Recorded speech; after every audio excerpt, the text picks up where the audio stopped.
Manchester is known for its music, football, and rich industrial history. But beneath the surface of this vibrant British city, a much darker tale has unfolded. A tale of loyalty, betrayal, revenge, and violence. This is the story of two of the most feared gangs in Manchester's modern history, the Gooch gang and the Doddington gang. These groups turned the streets of Moss Side and Holme into battlegrounds, launching a brutal street war that gripped the city for decades. This is not a story about simple criminals. This is about a power struggle, about territory and status, and about a cycle of violence that fed itself generation after generation. And it all began in the heart of Manchester. In the late 1980s and early 1990s, the UK was experiencing a surge in gang-related crime, fueled largely by poverty, drugs, and unemployment. Moss Side, a neighborhood in South Manchester, became a pressure cooker for all these problems. Disenfranchised youth, broken families, and a lack of opportunity created the perfect breeding ground for organized street crime. The Gooch Close gang, named after a Cull D sack in Moss Side, emerged as one of the most notorious crews. They were known for their discipline, their firepower, and their reputation for violence. Their rivals, the Doddington gang, named after the nearby Doddington estate, were equally feared. What started as post-code pride and turf protection escalated into a decades-long feud, leaving a trail of blood and destruction in its wake. For many of the young men involved, this life was not a choice.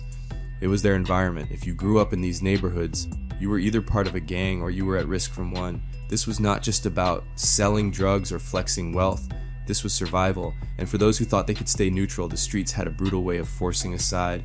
From teenagers carrying weapons to children getting caught in crossfire, no one in these communities was truly safe. Let us talk about how this all escalated. In the early 90s, the tension between Gooch and Doddington had reached a boiling point. Drive-by shootings, machete attacks, and ambushes became part of daily life. There were no formal rules, just a silent understanding that any move could lead to war, and the weapons used were getting more and more deadly. One of the most shocking aspects of this feud is how young some of the perpetrators were. Many of the shooters and drug runners were barely in their teens. They idolized older gang members, wore their colors, mimicked their behavior, and aspired to one day hold the same fear and respect. It was a deadly form of mentorship that offered status but promised either prison or death. The police struggled to keep up. Witnesses refused to come forward, fearful of retaliation. Families lived in silence, often knowing who the killers were but saying nothing. The code of the street was stronger than any sense of justice. But eventually the violence became too much to ignore. In 2007, the murder of a young man named Yukul Chen became a turning point. Chen, 24 years old, was shot in the head while sitting in a car. It was a targeted hit, part of the ongoing rivalry between Gooch and Doddington. The public outrage was overwhelming. Chen was not some hardened gangster. He was a young man trying to turn his life around. His death sent shockwaves across Manchester. Soon after, another man named Tyrone Gilbert was gunned down while attending Yukul Chen's memorial. That shooting, carried out with military-style precision, showed that the feud had reached a whole new level. The police, media, and local leaders could no longer pretend this was a manageable problem. It was now a full-scale urban conflict. The Greater Manchester Police launched a major crackdown. Operation Cougar and Operation Excalibur were established to dismantle these gangs. Undercover officers, surveillance teams, and anti-gang units began collecting evidence, watching meetings, intercepting phone calls, and flipping low-level members for testimony. Eventually, the police made their move. In 2009, a landmark trial saw 11 members of the Gooch gang jailed for a total of 300 years. Among them was Colin Joyce, known as the General, and Lee Amos, feared for his ruthlessness. The prosecution laid out the brutal structure of the gang, showing how it operated like a paramilitary unit with defined roles, ranks, and a clear chain of command. Colin Joyce was described in court as one of the most dangerous men in Manchester. He had been linked to multiple murders, shootings, and drug operations.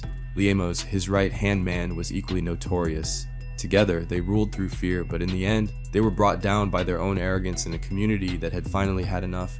The trial was historic, not just for its size and scope, but for what it revealed. It showed the public just how deep the roots of gang culture had grown in Manchester. From street-level dealers to gun runners, from hitmen to recruiters, the Gooch gang had become an organized machine, and yet at its core, it was still a street war.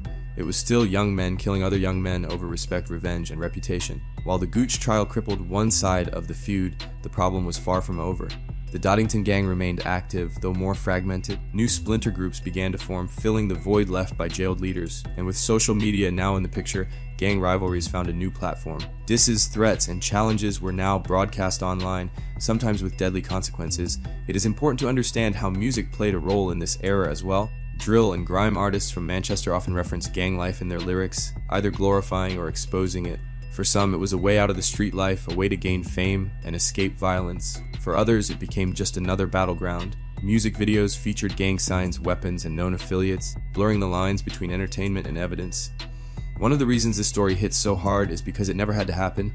These were not men born evil. They were born into a system that failed them. Poor schools, broken homes, unemployment, and a lack of hope fed the gangs more than anything else. And once you were in, getting out was next to impossible. Many young men tried to leave their life, only to be dragged back in by threats, loyalty, or fear. Others were caught in the middle, not even affiliated but mistaken for rivals. Innocent lives were lost, families destroyed, and communities scarred for decades. The Gooch and Doddington feud is not just Manchester's problem. It reflects a much wider issue seen across cities around the world.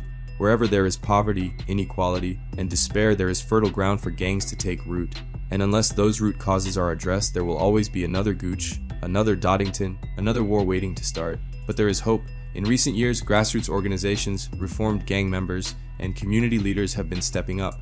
Programs focused on mentorship, education, and opportunity are working to break the cycle. Some former gang members now speak in schools, warning kids about the life that nearly took everything from them. The goal is not just to scare them, but to show them there is another path.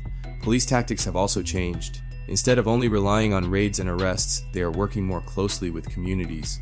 Intelligence gathering now includes understanding local dynamics, preventing violence before it starts, and building trust with those who have long been suspicious of the system. Still, progress is slow, and every time another shooting makes the news, it feels like a step backward. The ghosts of the Gooch and Doddington wars still linger.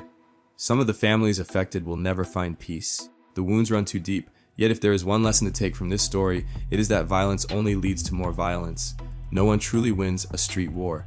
The real victory is breaking the cycle before it consumes another generation. If you have never walked the streets of Moss Side or home, you might think this is just another urban crime story. But for those who lived it, this was life. This was reality. A constant fear of being in the wrong place, wearing the wrong color, or saying the wrong thing. That fear still lingers, even today. So next time you hear about gangs in the news, do not just see the headlines, see the people, see the lives behind the statistics, and remember, every war has a cost, every feud has its victims. This has been the story of the Manchester Street Wars, a conflict that should never have happened, but one we must never forget.